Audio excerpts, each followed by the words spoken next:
Devine ce que je lis est un projet qui questionne sur le processus de lecture et sur la lisibilité dans la typographie.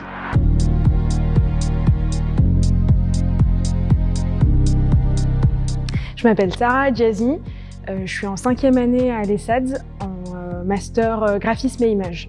Mon projet s'appelle Devine ce que je lis. J'ai voulu développer ce projet parce que c'était venu d'un professeur qui nous avait posé une question qui était jusqu'à quel point une typographie peut être lisible.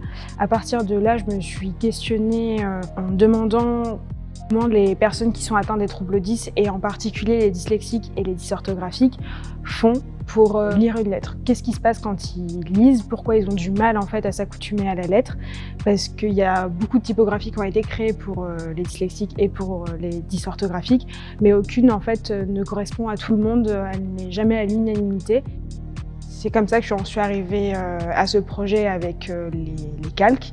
Les calques sont beaucoup utilisés en fait en typographie et je trouvais ça assez intéressant en fait de venir travailler sur cette question de superposition en fait des calques et notamment d'utilisation de ces deux typographies, de venir mélanger ces deux typographies qui sont quand même qualifiées comme les plus lisibles, la Times par son empattement et la Helvetica avec sa forme épurée et du coup à travers cette typographie venir former sa propre lettre.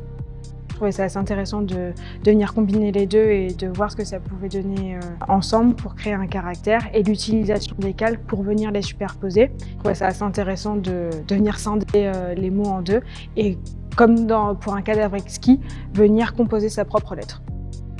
Dans l'exposition, ils pourront voir des lettres qui sont scindées en deux et la lettre vient se mélanger en fait entre les deux typographies donc qui seront sur de grands calques. Et en ce qui concerne les ateliers, ça sera plus sur des petits formats.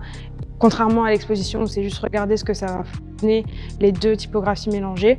Dans l'atelier, c'est pouvoir créer sa propre typographie à partir de ces deux dernières.